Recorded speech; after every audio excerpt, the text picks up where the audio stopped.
Good afternoon. Apologies for the delay.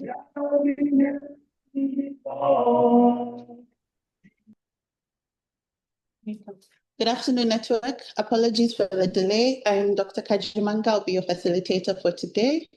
I wish to welcome you all to today's MOH HIV TB echo session.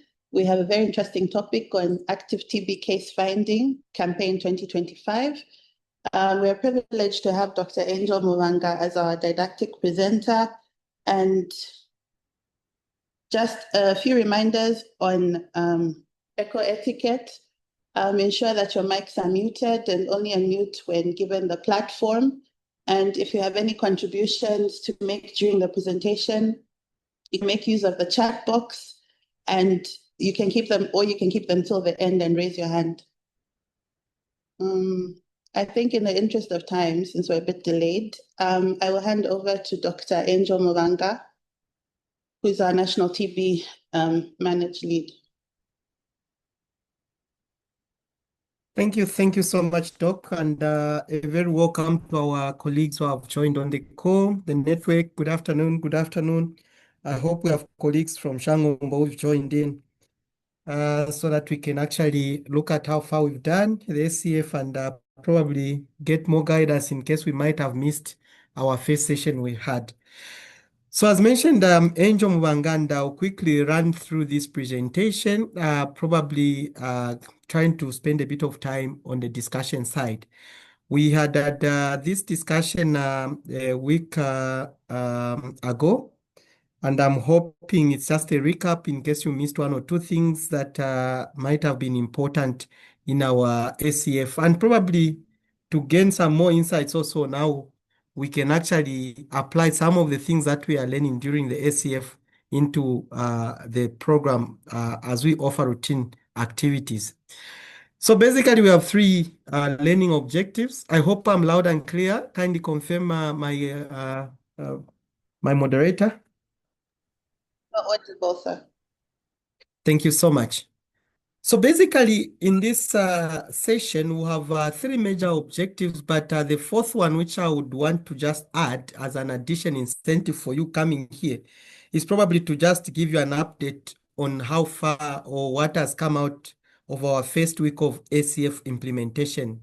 This is an activity that we had started on the 4th of August, running into last week and some extending into this week as well. So the learning objective number one is just to give you a brief update on TB case detection achievement as of 2025, just to know where we are as of week 32 now, and probably introduce the campaign which has already started and give you a brief update on what has happened in the week that has passed. And the last one, I think, is just to orient you, our co-health workers, to make sure that you are familiar with some of the active case finding strategies and some of the tools that are available at your disposal for you to effectively implement the ACF. You are all aware that Zambia is amongst the top 30 countries with the highest burden of TB globally. And indeed, when you look at our 2025 analysis, you'll find that our TB situation room, which is our surveillance data, is indicating that we've lagged behind, and basically we've had quite a number of challenges in the beginning half of the year. And we are hoping we can use the last half of the year to recover some of the things that had stricken us on the way. And indeed, when we talk about active case finding, this is a known phenomenon that we've implemented on and on in the previous years, and we've seen its impact in the way we find our TB cases. And probably what is more critical is just we need to continuously innovate as we embark on active case finding. So as of week 32, this is an extract from the TB situation room we had as of last week, week 32.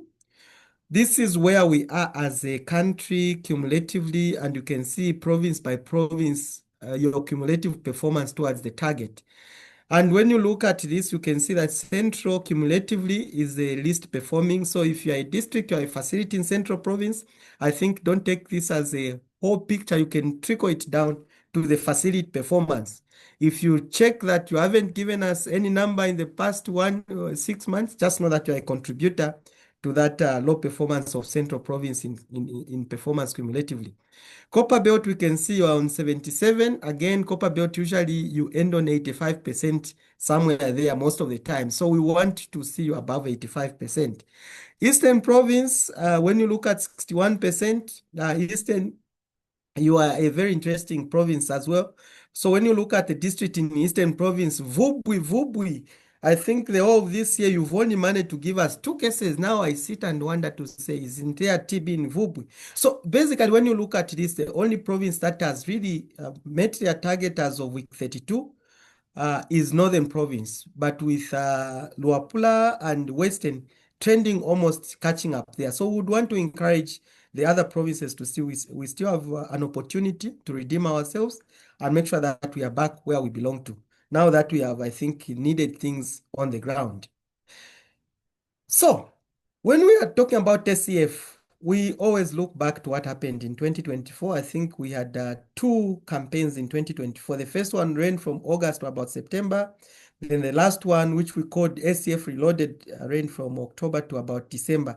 But there were a lot of lessons that we had learned from that. But what is key is that in the August or June, should have been July to August, we had noted that we had actually captured about 45% of those cases that we had notified in 2024. And basically what we are trying to say is the first campaign was not superior to the second campaign. What strategies did we use? In the first campaign, we had embarked on SCF openly to say, let everyone just go flat out and do the campaign.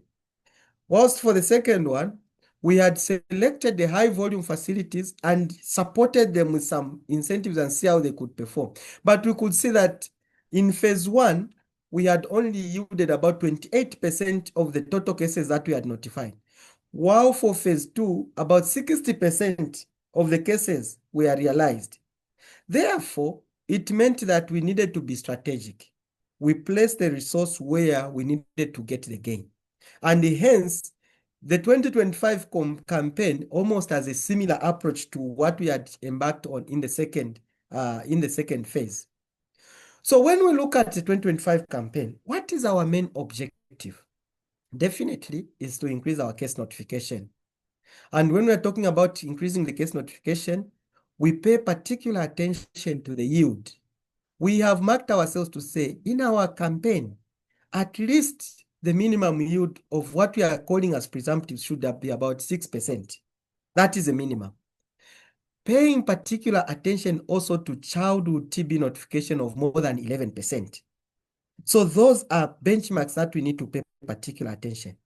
Secondly is on the TPT. We are saying we need at least to achieve TPT coverage, especially amongst the HIV negative contacts to the bacteriologically confirmed. What we have noted is that in the past, our HIV population are well covered with TPT, but we've neglected this HIV negative population. One of the scientific things why we need to increase the TPT coverage in the risk population for the HIV negative is that once we have the TB in this category of patients who are immunocompetent, they tend to develop cavitatory TB. And what that means is that they have a very high bacterial load. So when they cough, they usually release a lot of bacteria in the environment. That makes the people around them easily to catch that infection. Therefore, our strategies, let's cut this infection also in the HIV negative, as we have done in the HIV positive population. So what are the principles guiding this SCF that should be observed even beyond the SCF? The first thing is to maximize the efficiency in the screening and diagnosis of our patients. And when we say efficiency, it's in the utilization of our commodities. What has been seen over the time is that many of the times when we say there is SCF, we send our dedicated community volunteers out there and they pick anyone who is coughing, including those that are presented in the facilities. We have even found some of our CBVs placed in different departments within the facility, but picking patients who are all coughing. The first thing that they are doing is to get a sputum, anyone who is coughing. But we are saying, no, no, no, that's not the most efficient way. We'll talk about what is efficient, what we mean when we say efficient. Then we also maintain quality in the way we are screening, diagnose. So quality, for example, we are looking at the yield. If you find a presumptive, what is the yield? If you are investing in any of the interventions when it comes to active case finding, you go into a community, for example, and you screen day one, you don't catch a case. What will prompt you to go back to that community? Therefore, we are saying invest where you have the gain. Every coin that you have matters. The one you get into a community suspected to be a hotspot area, suspected to be a high-risk population, you screen patients, you don't get anything. Don't reinvest your resource in that area. Look for another place where you can get the gain. As it is, over to you, moderator. I think I've found the first question for the team to just give me a breather. Okay. Okay, so we will launch the poll now. The first poll one is, which of the following settings give a higher number of TB notifications? A, health facility, B, community. Encourage everyone to participate.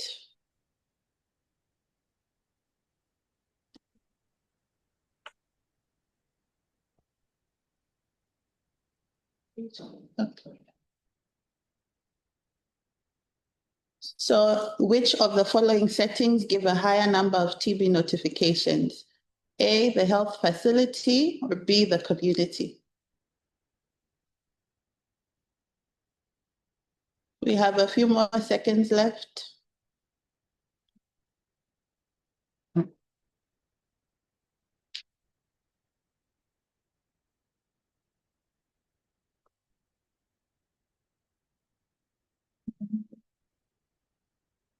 End the poll.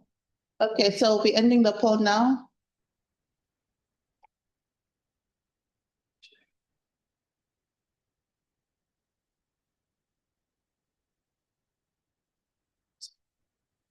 Thank you so much, Doc, for that moderation. So I could see that actually there is quite a number of us saying community gives us more cases as compared to facility.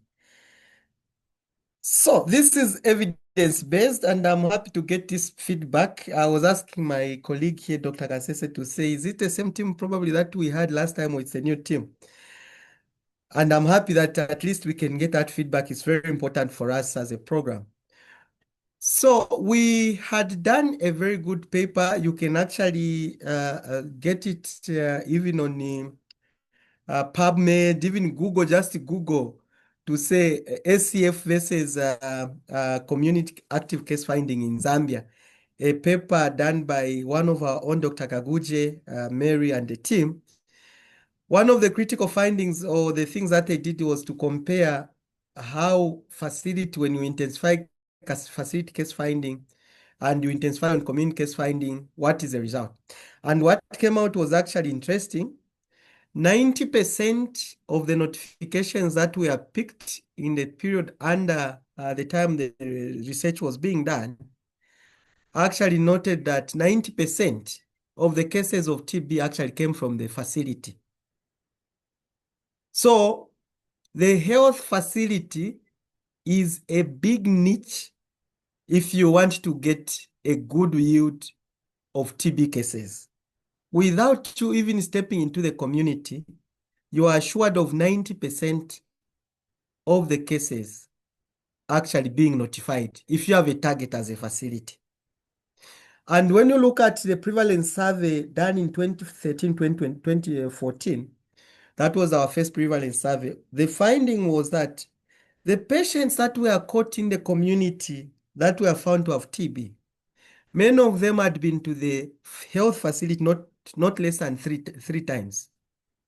When we look at the DQA that was done by Dr. Lungu and the colleagues in 2019, 2020, the findings again showed a similar finding to say actually 4 to 5 times patients had been to our facilities without a diagnosis of TB. So meaning we are missing quite a number of TB cases. So if we intensify our case finding within the facility setting, we are assured Dr. Mubanga. the good yield.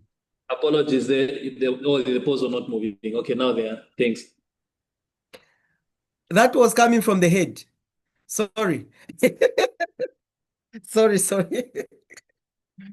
Thank you so much. Yeah, so I'm so much loaded, so I just was trying to give you some insights. You might not find it in the slides. Thank you for that. So now, what is our approach for this SCF? We said we are going to have two approaches. One was that first and foremost, our priority to find the cases should be the health facility. That includes both the private and the public. So we intensify the screening of patients in the facility. Now, there are three things that I need you to pay particular attention whenever you are focusing on facility case finding. There are only three types of people that we find in a health facility setting. The first cadre is a healthcare worker himself. Then you have the patient, you have the bedside. These three, once we just do proper screening of this, starting with the healthcare worker, you will find that we will catch over 90% of the cases. And for us healthcare workers, colleagues, it's care of the carers. We were looking even at how best we can save you and how many of us have had a screening in a year of TB. It's a sorry sight. We did that assessment in June, May, and we found that very few of us have actually even gone for screening for TB. And yet we are in this environment where we are interacting with the TB patients knowingly or unknowingly. So colleagues, what is the core on this point? It's very important. I'm taking a bit of time. All of us healthcare workers, can we get screened for TB? When we find ourselves to be TB negative, this is the opportunity we have. We have enough TPT. All healthcare workers should be beneficiaries of TPT. So this includes our volunteers, those people who are working in the registry, the porters. All of us, we are in this environment where we are at a high risk. Can we get screened? If you find yourself negative, we put you on TPT. If we are positive, we treat you. This is the comprehensive package of care of carers. Regardless of your HIV status, you are eligible for TPT as long as you are a healthcare worker. I'm done, my good fellow healthcare workers. We need to protect ourselves. Secondly, the patients. When we are doing the screening, there are people who are highly at risk. People living with HIV, chronic kidney disease, cancer patients. It's heartwarming when we are looking at the data with UTH. One of the components that we found where we have a lot of TB actually, high prevalence of TB, are amongst our cancer patients. Please, when we screen this, and they screen negative, these are also the candidates we are saying, can we put them on TPT? So what you are seeing here in a black covered as high risk population, once we screen them, these are eligible also for TPT. So when we say that 50% coverage, the target is already forming here. These are candidates for TPT. So what should be done? Generally, I think is to strengthen screening at all entry points, depending the facility, OPD, inpatients, MCH, malnutrition ward. And what we found on the ground as we were moving last week is that some facilities, we have neglected the nutrition clinics. Those are entry points for our children who are candidates as true presumptives for TB. Setting 2, high-risk population, that is now community. You see, we are trying to be very modest in using the word community. We are saying high-risk target populations.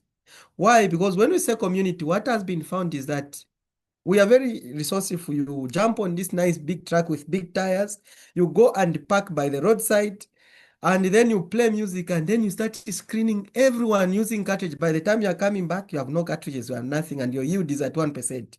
So we are saying that is not an efficient way of doing things.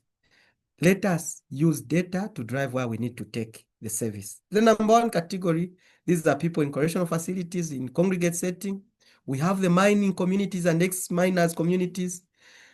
And that includes both drug susceptible and drug sensitive contact TB patients. And not forgetting now the hotspot areas. Your facilities have got those nice hotspot areas written on the wall. we want you to even look back, 2024, 2023, how was your hotspot, how were your hotspot areas looking like? Are there some areas which are considered as hotspot areas that all of a sudden have stopped giving you numbers? Try to go back to those and try and do some screening in those communities. You will be amazed to find that you get quite a number of them. If you don't get a number of them, fine. Also look at those good hotspot areas that are still giving you numbers. Check on them. When you go there, you're able to pick some more cases. So you see there is that mix. Over to you, moderator.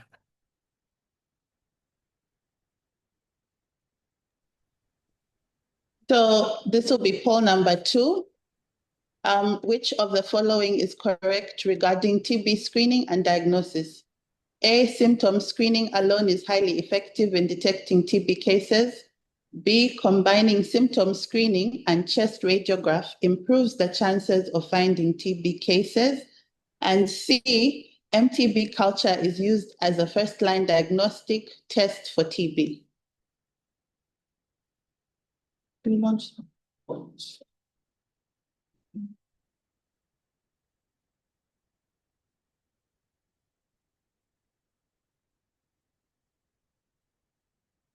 So I'll repeat, which of the following is correct regarding TB screening and diagnosis?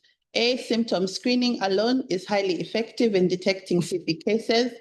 B, combining symptom screening and chest radiograph improves the chances of finding TB cases. And C, MTB culture is used as a first-line diagnostic test for TB. We're getting in good responses. Encourage the network to continue.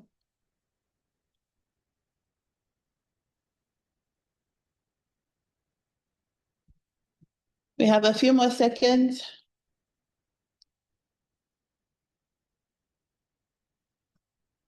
Okay,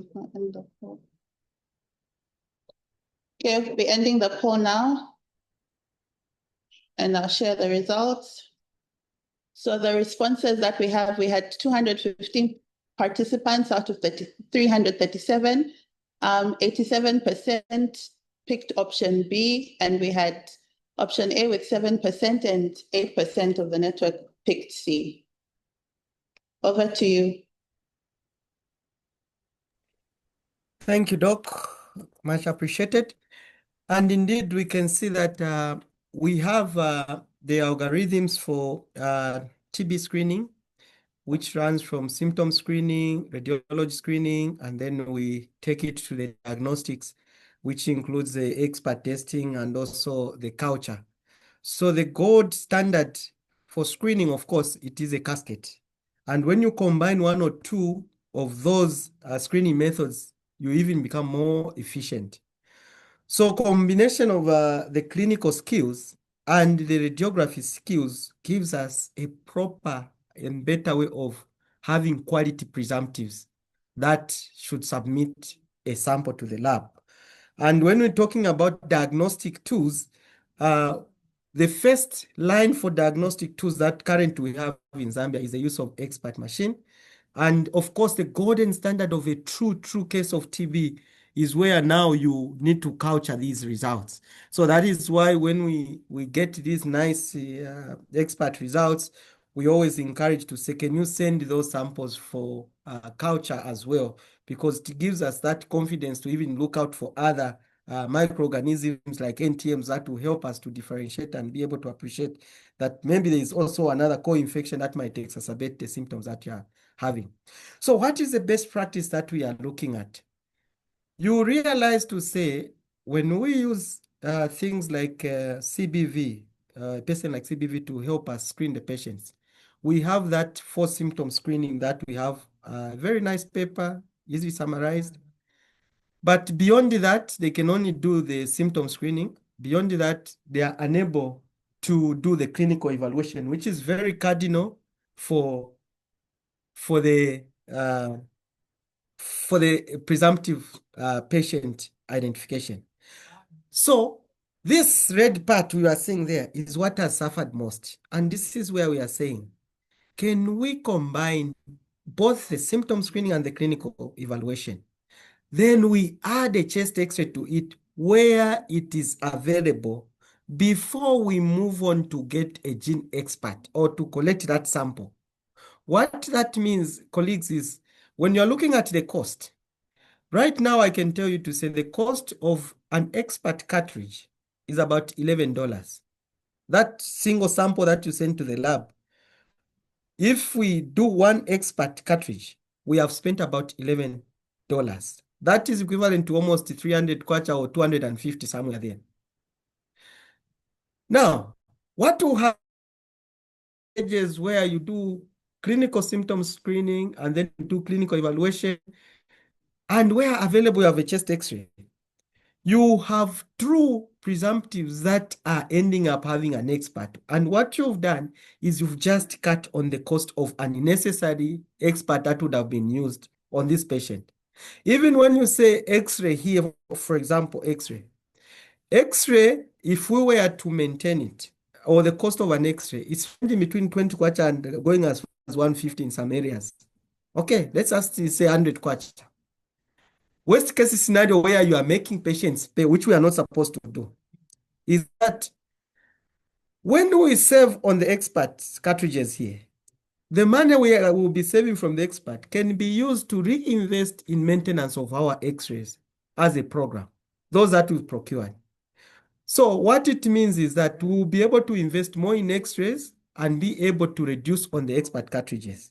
So colleagues, where we have these x-rays, it's a matter of engaging now the leadership there in case we are still making people pay. To say there is this bigger vision of the program, try now to start investing in the maintenance of the x-ray. Now, we won't do that if we won't cut down on the expenses that we are putting on the experts. I'm trying to give you a rationale why we need this, especially where we are still insisting to say, where are we going to get the funding to maintain our x-rays?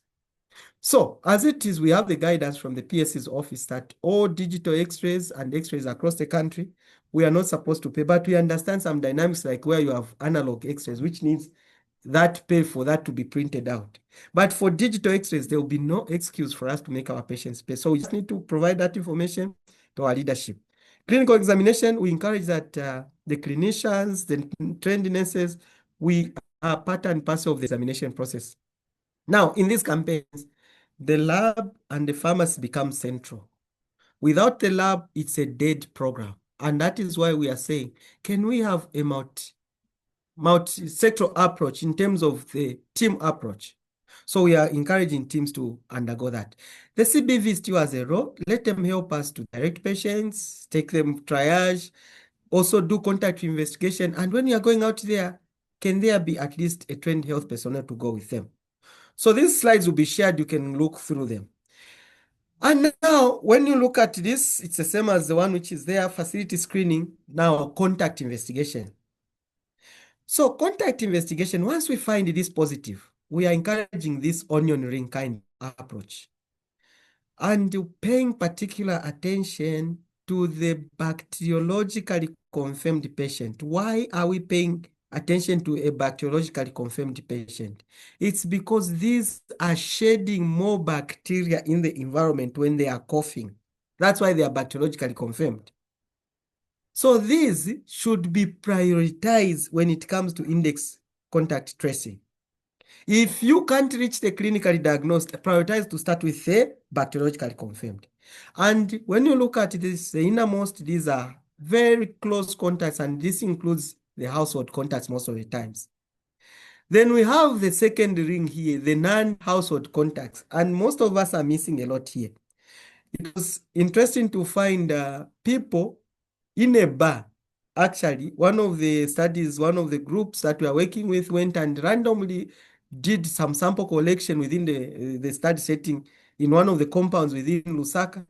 It was shocking. The yield from people randomly not even presenting with symptoms in a bar, the yield was about 5 to 6%. It was shocking. So these are non-household contacts. Who are the buddies to this person? Whom are they found with? There are those of us in Copperbelt, Tabate, Njuka, Isolo. Those are the close contacts, those people. He is spending 3/4 of his time playing Njukas there. Those, follow them up. Then we have these casual contacts at work. Those people need to be followed. Of course, referrals linkage to care. Once you go into the community, the priority is once we find any case, any presumptive case, or any TB case as we are there, maybe used urine lamp, the first thing is to link them into treatment. So whenever we have these people identified, let's quickly link them into treatment. And TPT being offered to all eligible contacts. Remember, all bacteriologically confirmed TB cases, the contacts are eligible for TPT, Paying particular attention to children over 60 and those people with immunocompromise and the ones with previous lung damage like the silicotic patients with silicosis. There is this phenomenon of repeat contact investigation. Many of the times that we just do it once when we find. Colleagues, for this campaign, we said there's something that we've noted after doing a data analysis for some facilities in Lusaka. What we found is most of our patients, contacts to the index cases of our TB patients, are developing TB between 2 to 3 months of being contact traced as the first contact.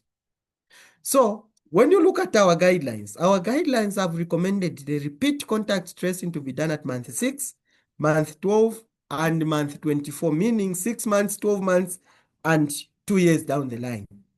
So what that means is, in this campaign, we said, let us get data on the contacts that we had in the first quarter of the year, which is 2025. These are about 3 to 4 months post their contact tracing, first contact tracing, and see what yield. Will it be the similar picture that, like what we found under Lusaka, where most of the people are converting between 2 to 3 months? So in the campaign, we said we look at the bacteriologically confirmed patients for quarter 1, then we do repeat contact tracing for all the bacteriologically confirmed TB cases in quarter 1. Rufunza, you are lagging behind. This is an opportunity. Those people that are there in Rufunza, it's my motherland, so I want them to be free. Make sure you repeat contact tracing for all the patients there. The lab becomes cardinal when it comes to TB, and we are saying the functional status needs to be established. We need to map the courier system, manage the load shedding, manage the commodities. We work hand in hand with our coordinators to make sure that we are well informed and we move together with the teams on the ground. One point to note, the last point here, is that we have the XDR expert machines in the country. Now, what is phenomenal about the XDR expert machines is that they can test resistance for rifampicin, isoniazid, fluoroquinolones, and the injectable drugs that we are no longer using. Those are amikacin and the rest of the colleagues there. So these have been distributed, I think, in a number of districts. What this XDR does is what LPA was doing. Okay? So we don't need any district to send the samples to the culture lab to do LPA. You can do that function that was being done by LPA on the XDR machine. So it's a matter again of realignment. There are provinces that have received these machines, and some of them have been placed in very low volume facilities. We are encouraging that through the office of the provincial health director, can we write so that based on the need, we rearrange these machines so that they are able to serve our people better. This does not need to reach the Minister of Health for you to rearrange the machines within the province. The PhD's office is enough to actually make the provincial lab scientists to rearrange the machines. Urine lamp, the famous urine lamp. Colleagues from the HIV program, if in case you are sleeping, please open your ears so that we get how best we can use this. It is a thing that we've had from 2021, but we still continue getting questions, we still continue getting wrong tests. And when you test and you come and ask the program, what should I do? We also tell you we don't know what to do with your result because you haven't followed what we are saying. So, colleagues, there are 2 people that we are using urine lamp on.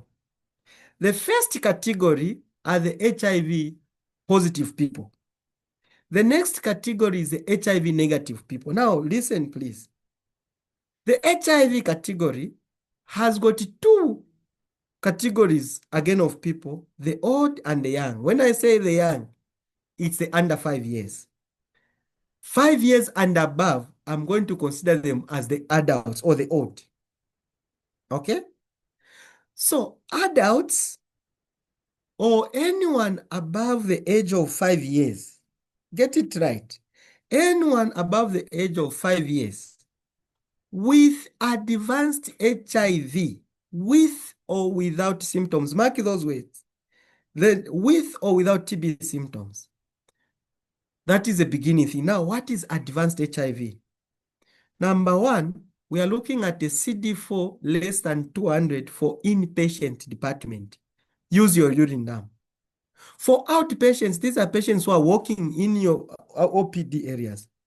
A CD4 of less than 100 warrants use of urine now. And the positive you get there is a true positive.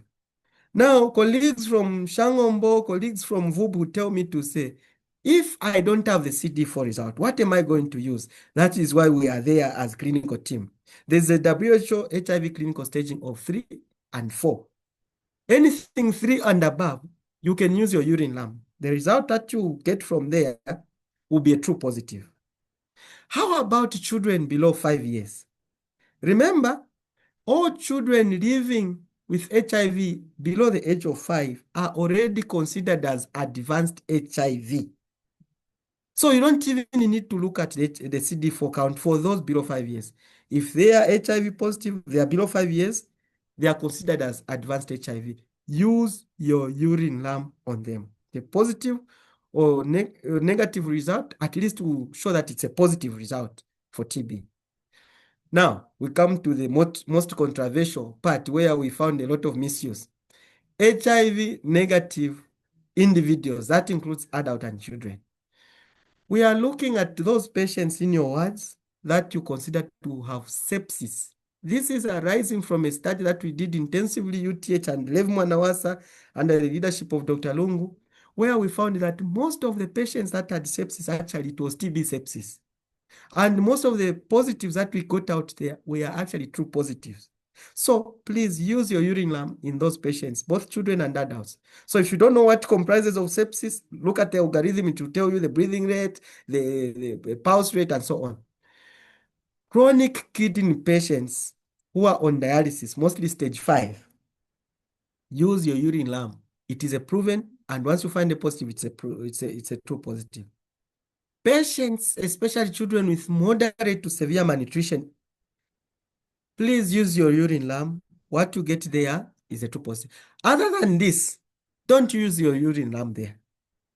And when you get a positive result, pay particular attention to the history of this patient. Has this patient been on TB treatment in the past 2 years? It can also be still remain positive for 2 years. So the history now comes into play. Anyone who was treated for TB in the past 2 years, look at them to say, is it really a true positive? So you need to have at least some backing from the lab, that means gene expert. I hope this is the last one, and I would quickly update the team on how far we've gone. Over to you, madam. Thank you. Our third poll question, it reads, which of the following is correct regarding TB preventive therapy? A, levofloxacin should be given to eligible drug-resistant TB household contact. B, 3-HP should be only provided to under 5 household contacts. And C, household contacts are followed up every 3 months.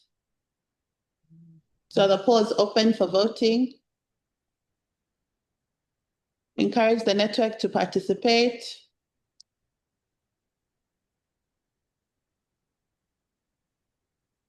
We have some responses coming in.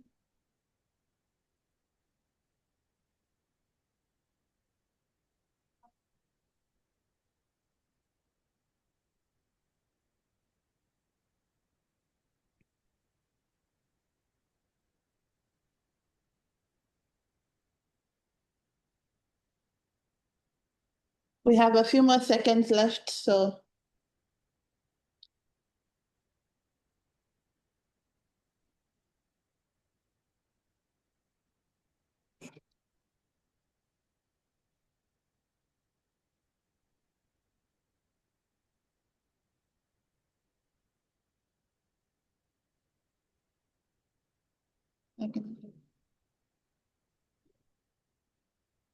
Okay, so we'll be ending the poll in 5 seconds.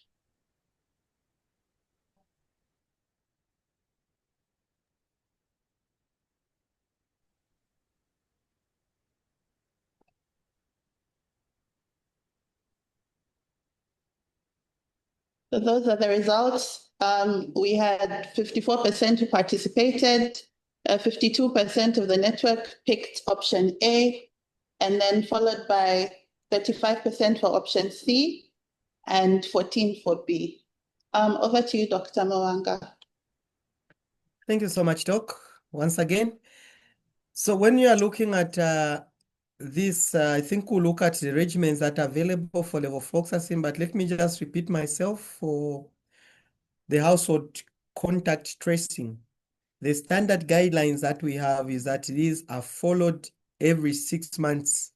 So the first contact tracing, when you initiate this patient, you do the contact tracing. Immediately you just diagnose the patient.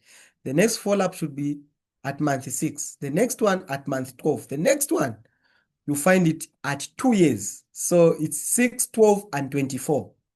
Those are the standard. But in this campaign, we are saying we wanted to just see if we can catch some more cases, because from the data that we did under Lusaka, through the data analysis, we found that most of our patients actually had developed TB within 2 to 3 months of being contact traced at the beginning there. So that is why we are encouraging this SCF to say, let's try and visit all cases that we had initiated in the first quarter who are contacts to those bacteriologically confirmed and check on them if they may have developed TB or not. So thank you. So now this takes me now into TPT, I assume. Colleagues, this is simple. Who is eligible for TPT? Remember, I'll start with you. All healthcare workers, we are eligible for TPT before we do anything. So as you stand there, as you sit there, you are eligible for TPT. From this session, what I need to see is a queue at our chest clinic and get TPT. So we'll tell you of the doses that are available. Once we screen you negative for TB, you are TB negative, TPT. And the rest are the high-risk population. And I always encourage the team, instead of memorizing this, the best that you can look at are 2, 3 kind of things that can guide you who should benefit from TPT. The first one is anyone who is immunocompromised and has been screened negative for TB and has got an exposure to a positive TB client. So immunocompromised individuals. What can cause someone to be immunocompromised? You look at some of these things: CKD, malnutrition, things to do with cancer, you are pregnant, you are under 5, you are elderly. All those things are dealing with your immunity. The next category is patients with a compromised lung integrity or anything that causes lung damage to you. What could have caused lung damage? One of the things is working in that dust environment. So anyone with silicosis, these are at a higher risk. Who else? Those stone crushers by the roadside. A chronic smoker is already damaged lung, and if he has a positive TB contact, that's just a niche for infection. The last category is the congregate settings, people in congregate setting.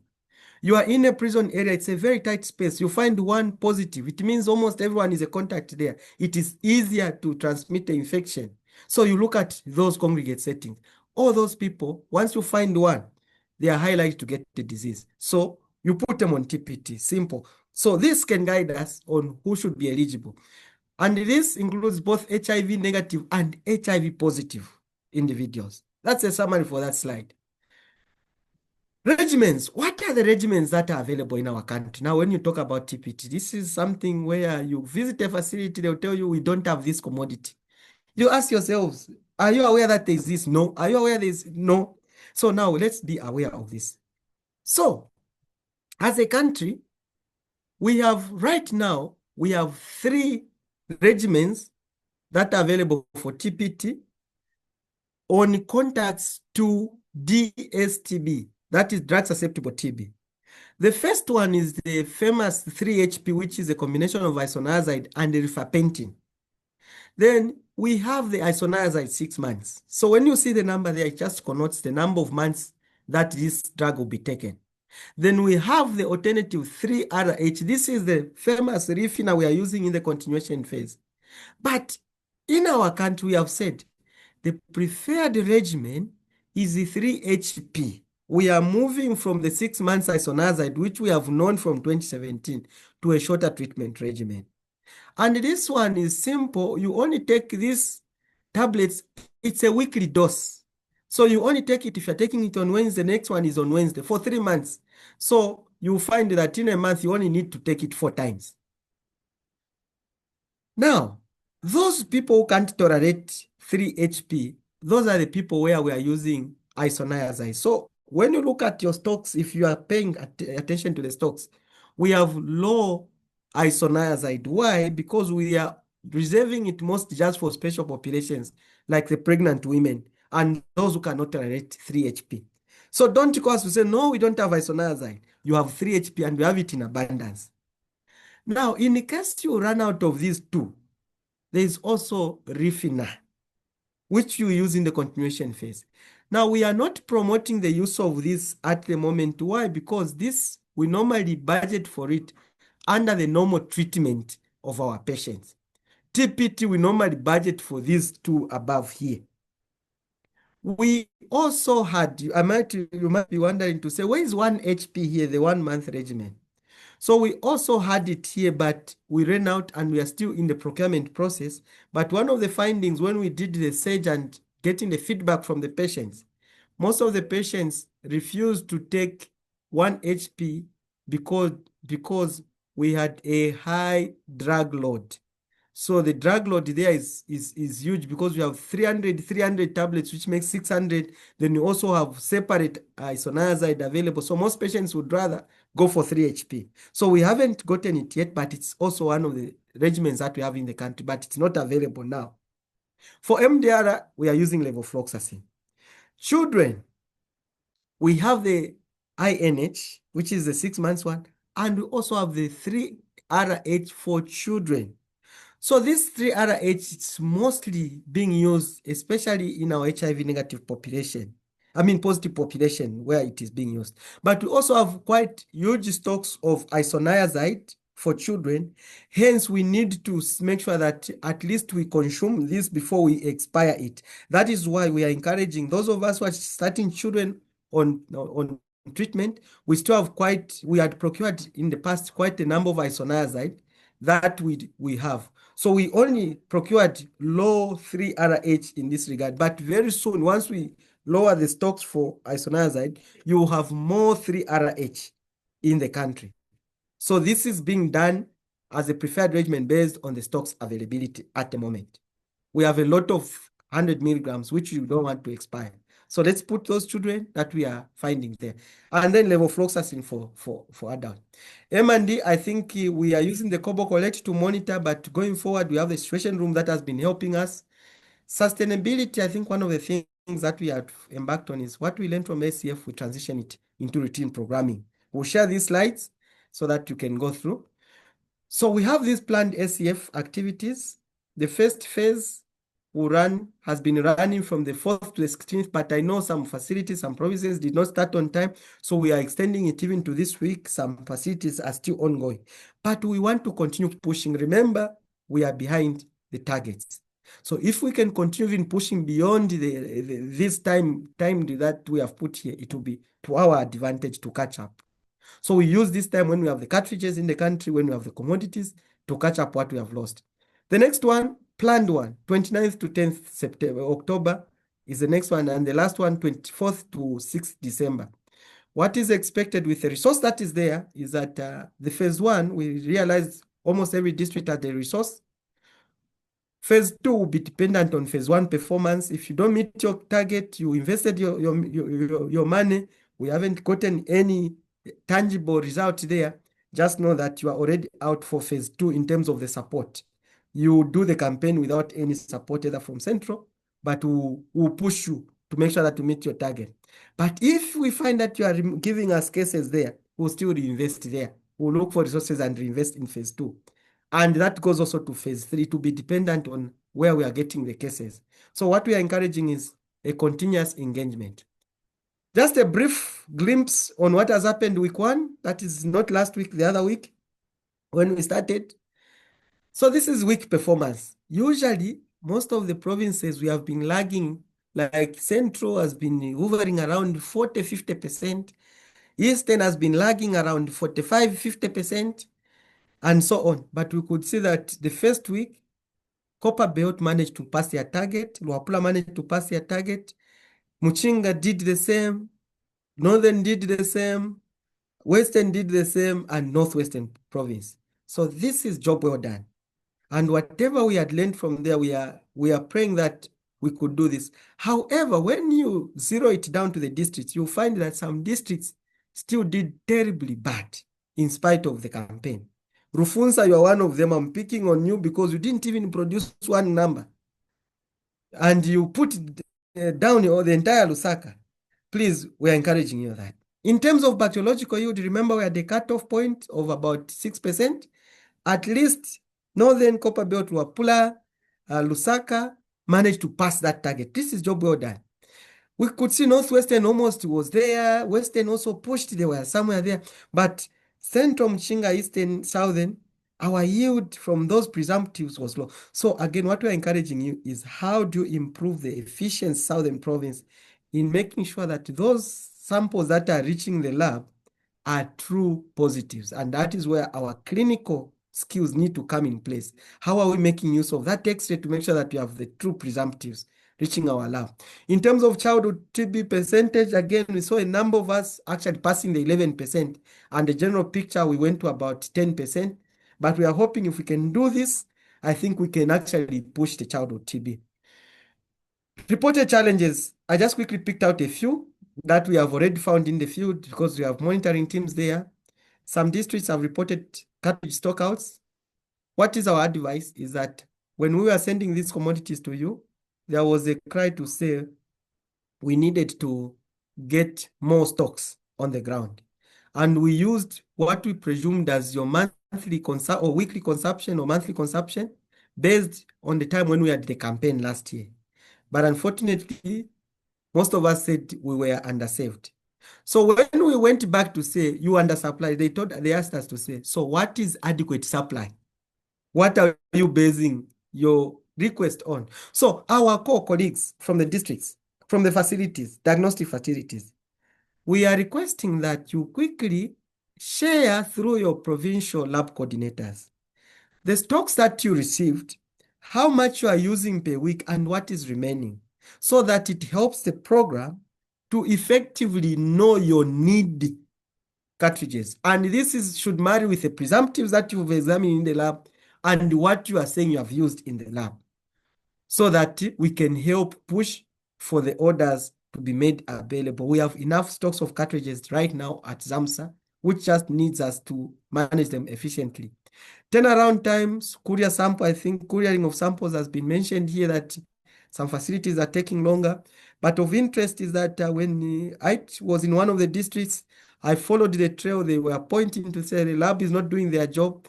When we went to the lab, all the samples that had arrived like the previous day were already done. And what we noted the gap was samples were taking longer at the facility before they are couriered to the lab. And that is why we had that delay.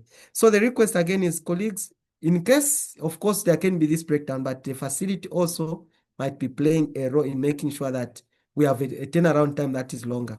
Please, every day's work, send the samples. Patients paying for x-rays, this cannot be emphasized. I think this is a chargeable offense as it is, because this is going against the directive of the ministry.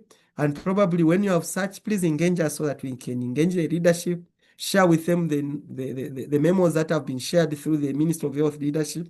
I think we cannot overemphasize on that. No TPT initiation among healthcare workers and even other HIV negative populations. We encourage you, colleagues, please let's get this. It's for our own good, it's for us. Couple 2, I think let's keep engaging on how best we can use it. Breakdown of experts. Whenever there's a breakdown, I think we have that system where you report in. Please report also to our colleagues here centrally so that we help you push. We have the maintenance team that is on the ground to help us start. With that said, colleagues, I think the call to action is just to increase the suspicion of TB. We increase the quality of our presumptives. We promptly initiate treatment, and we increase our TPT uptake. Don't forget TPT for us healthcare workers. Let me thank you, colleagues. And those are the pause and the answers, the pause and the answers, the pause and the answers. Thank you so much. Thank you so much, Dr. Mubanga.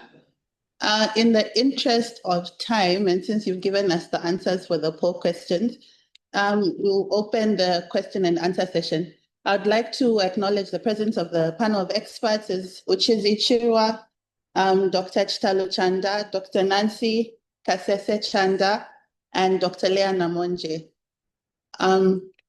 So they can help us also with answering some of the questions, both the ones raised and the ones in the chat box. Thank you. So do we have any hands?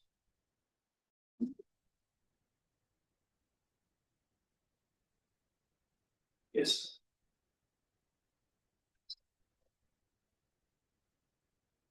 Okay, so Emmanuel Piri, you can unmute yourself. Emmanuel Piri.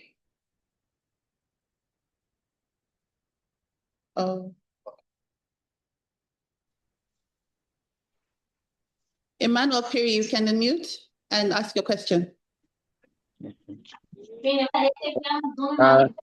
you very much. Good afternoon, network. So my question is on the criteria for urine lump. I'm trying to ask if maybe I can get some explanation on the difference or the reasons why with IPD we are looking at those with less than 200, and then the outpatient we are looking at those with 100. I didn't get the explanation on that part. Thank you.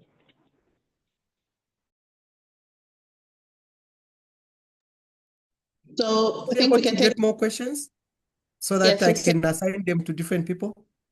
All right. Akufuna Kalima, you can ask your question. Thank you very much, network. My question is on urine lung. Urine lung, how is the stock for urine lung testing kit as a country? Why from the central dispensary? Why I ask this, it's because as in facilities, we are being told that urine lung is out of stock, which is making it a bit difficult to manage our AHT clients. Thank you, I submit.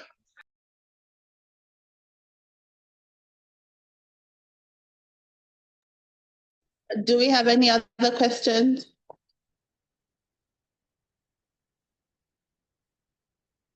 There are no more hands raised, so we can go through the chat box. So maybe Dr. Mubanga, we can have these two addressed. Thank you so much, Doc. Dr. Chanda, are you able to quickly speak to CD4, the difference between IPD and OPD? And probably Dr. Kasese, would you want to speak to the stocks for urine lung? Dr. Chanda, and then I can just wrap it up.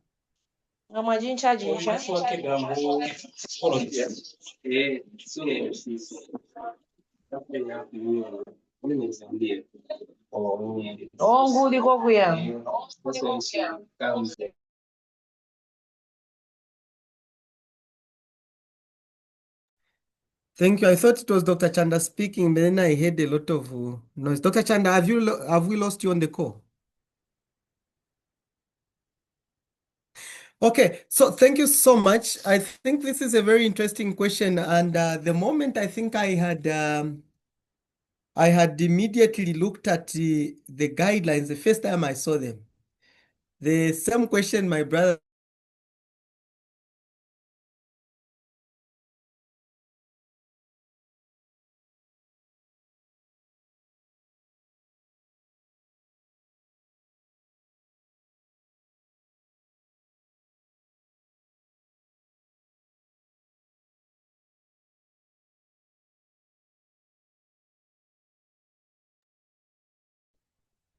Dr. Mubanga, we're unable to get you.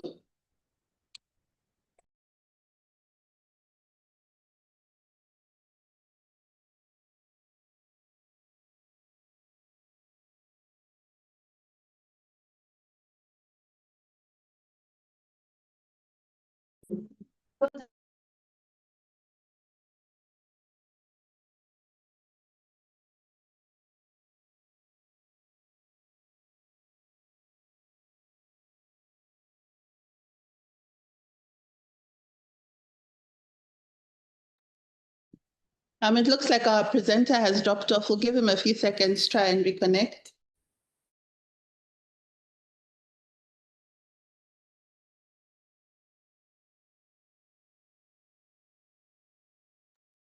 In the meantime, if there are any experts available, they can try to answer the questions.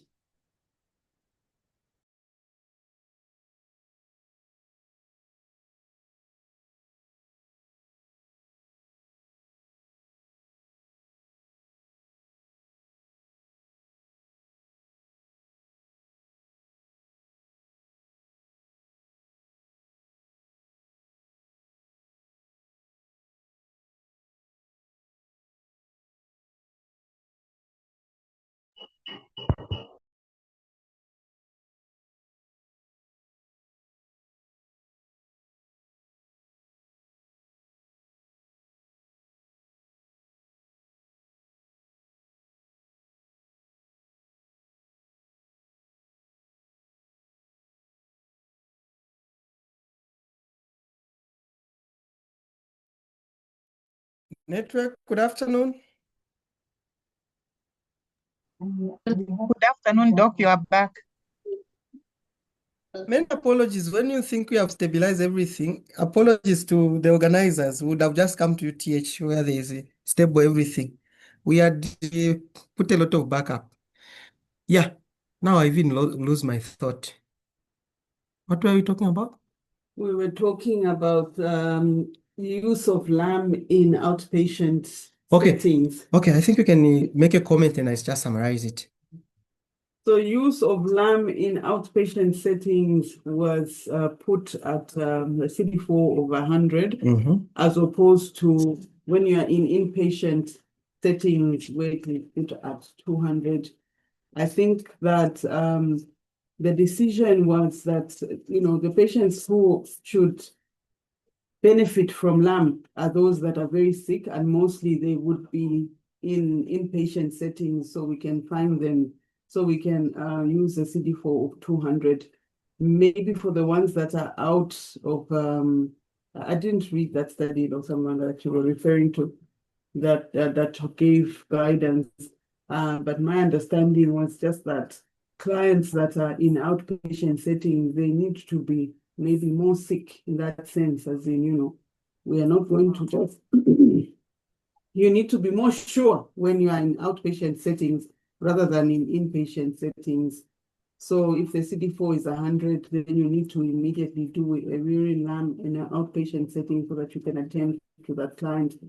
If they're a bit stable, then they need to be referred to the hospital so that they can be seen together with the clinical assessment and everything that needs to be done. But for somebody who is really very sick with a CD4 100, you do not need to wait. Thank you. Yes, Dr. Kasese, thank you so much. So just in addition to what Dr. Kasese, so the other thing that was there was actually in the sample size that was used. Most of the OPD patients that were included in the study for the validation were actually clients who had the CD4 of less than 100. And also those who are inpatients, we found that even those who had a higher CD4 of less than 200 for inpatients, they tend to give more positives as opposed to just the less than 100. So again, when you look at it maybe from the exposure side, is that you are more at risk of getting the TB when you are on the ward as compared to someone who is outside there. So even a CD4 of 200, you find that most of them would easily catch the infection out there. But that is now from deductive thinking. Otherwise, it was in addition to what Dr. Kasese has mentioned, the sample sizes that were used. In terms of the stocks for urine LAM, I'm happy you are bringing it up. So, colleagues, I need to mention that we are actually overstocked centrally with urine lamb. And I'm calling on you colleagues who are working there. Can we work with our lab personnel so that we order these materials so that they are in our facilities? I was also so shocked when I was checking on a number of facilities. Most of our facilities don't still have urine lamb. We are overstocked as it is as a country. So please work with your lab coordinators. If they need assistance, we are here to assist. Let's make those orders and use it effectively. Thank you. For those responses. I don't see any more hands up, but we have a few more questions in the chat box. There's one from Justin Mbulo asking, with the coming in of CD4-RDTs to help diagnose advanced HIV disease, what's your comment on lamb utilization for adult outpatient clinics? And another one from Kisa asking you to please shed more light if 3HP can be given to pregnant and breastfeeding women now, or breastfeeding women now. Thank you so much. I would allow Uchizi. Uchizi, are you in a position to talk? I know you were in transit, to comment on the 3HP use. Yes, I am. Are you able to hear me? Yes, please. Okay. So no, not yet. We have not received safety guidance on the use of 3HP in pregnant women. So we're still using the isomizer.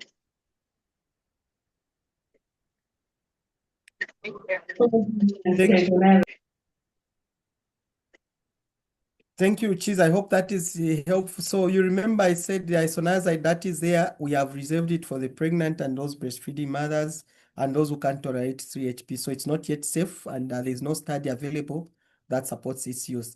Dr. Kasese, I think, what was the other one? CD4-RDTs. Would you want to make a comment on that? Yeah, so I think it's the same response really. Somebody who is an outpatient, we do not have the study that was done to give guidance just doesn't have that power to say that we should be using it routinely or using it at that maybe a higher CD4. So I think it's the same principle that we gave earlier. Okay. Yeah. Just to add, I think one of the things that we have colleagues there, the CD4-RDT that you have for HIV, it is able to give you a cutoff point, but it won't give you a figure. I need to be educated because I haven't seen it, but I'm aware that it's available. And Dr. Chanda, I think you might be in a position because you're also dealing with HIV patients on the other side. So if this RDT just gives us a range, for example, it will just become positive, for example, less than 500. How are we going to know that this is less than 200? And this is where probably I would encourage you, once you have that result of CD4-RDT positive or so, I don't know how it's bringing out the results. I'm yet to have some time to look at it. You need also to marry it with the clinical. Dr. Mubanga. Oh, thank you, Dr. Mwinga. Yeah, so the VCTEC as is, it only gives ranges. So once you do that, it can show you that for this specific sample I've run, the range is below 200. Or for this, the range is between 200 and this number.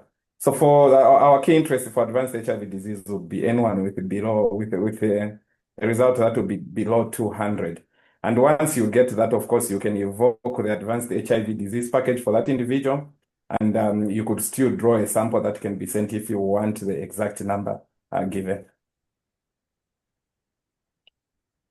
Thank you so much, Dr. Mwinga, for that addition. I think I need to also have a look at it when I'm in one of these facilities to just appreciate it. Thank you. So in summary, what Dr. Mwinga has just mentioned, based on this, that it can give us ranges below 200, definitely once you have the less than 200, that's already telling us that it's an advanced HIV patient. And now your question is, it's an outpatient, because we're saying outpatient should be less than 100.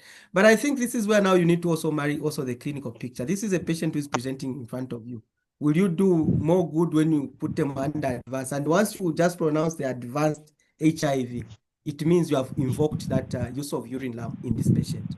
So please, you can still use it, and I think you'll get a better result, but couple it also with expert testing so that you are just confident.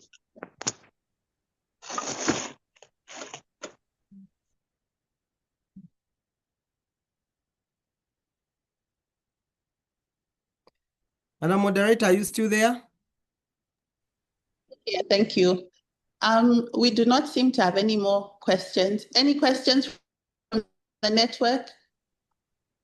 We've exhausted the chat questions. Uchizi responded to some of them in the chat box.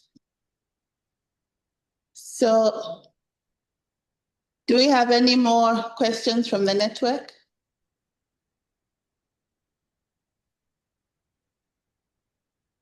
So maybe you can give your just final remarks then, Dr. Mubanga, before we close. Thank you so much, Madam Moderator. And once more, let me just thank the team for the time that they've joined in this presentation. Thanks to all the supporting partners, colleagues who have been on the call. And all in all, I think it's just to find a very more efficient way of actually finding these cases at a cost-effective, and that responds to the current, I think, landscape. It's important. We might not do business as usual as we've done in the past, but we need to keep innovating at every level: facility, community, national, provincial, and district level. Anything that we see that it is giving us better results, I think those are some of the things that we need to bring on board and showcase how best we can go around. But for now, we just encourage facility case finding and targeted community case finding for TB for us to catch up on the deficit that we have for this year. Otherwise, thank you so much. Any final remarks from the panel of experts, Dr. Chanda, Dr. Mwinga, Uchizi? I think we also had Dr. Yes. Yeah, probably, Chair, is just to re-echo the fact that we've been informed that urine lamp is available, but I think it's about us not reverting back to its use in the populations that is not supposed to be used for.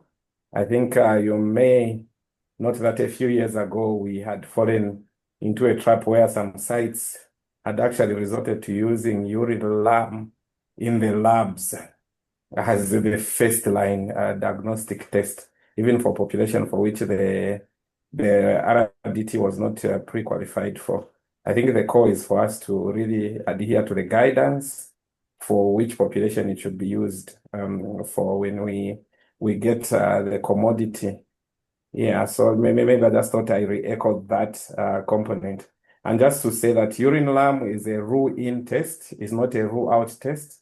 Therefore, a negative urine lamp does not mean that someone doesn't have TB.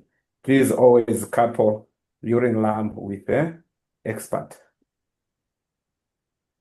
Thank you for that reminder, Dr. Mwinga. Dr. Kasese or Dr. Namonje? Thank you. Okay. Maybe I can speak first, then Dr. Kasese will speak after. Just to good afternoon, everybody. Just to thank all the facilities that were taking part in the TB active case finding.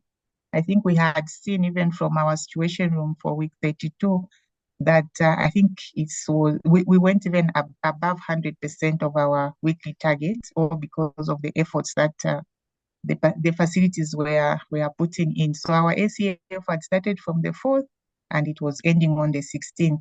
So all I would want is just to encourage the facilities that have not yet entered their daily data into the Kobo Collect so that they can enter the data so that we can analyze that data and then share with the whole group so that we can see where we were doing fine, which mode of ACF was the best in terms of identifying effectively identifying the people who had TB. So we had some facilities had done ACF in the prisons, they had done ACF in the healthcare workers, and would want to see what was the notifications that came from those special groups, the minors, and so on and so forth. And if the data is not complete, it will be difficult for us to come with data that is going to well inform us. So once again, please, just to urge the coordinators, the focal point persons, let's ensure that all the reports are entered. Thank you. Thank you. Dr. Kasese and Uchizi. Thank you very much. Thank you very much, Madam Moderator, and thank you, Network, for the participation, the engagement. My comment is that, you know, as we are doing the TB SCF, this is the time when the program has also embarked on leveraging resources of people going out to do ACF to also give TB preventive therapy. This is in line with the end TB strategy, as well as even just the Zambia National Health Strategy, where we have said we want to end TB by 2030 as a public health problem. So if we have TB in the population, then the general population, then we will not go to end it. That's why we need to offer the TB preventive therapy to those populations that have been outlined, so that we can then end it as a public health problem. So one of the key things is we need to reach more men, because men are more at risk of TB. We see it in our data that men have more TB. So let's also have those strategies that will help us to reach more men with TB preventive therapy. Thank you. Thank you for that. Uchizi, do you have any closing remarks?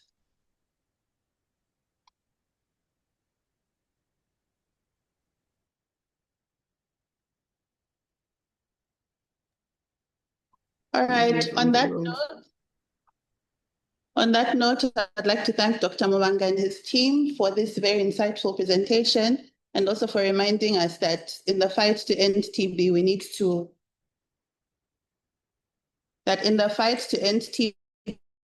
it requires sustained efforts in detection of cases and the importance of TPT in the HIV negative contacts as well.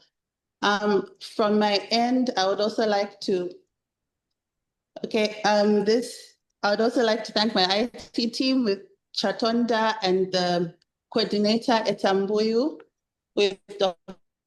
Nek as our lead. And also one announcement is that the presentations will be uploaded via iEcho for this presentation. So I'd like to thank everyone who's attended, and to encourage us to encourage our colleagues to attend these sessions.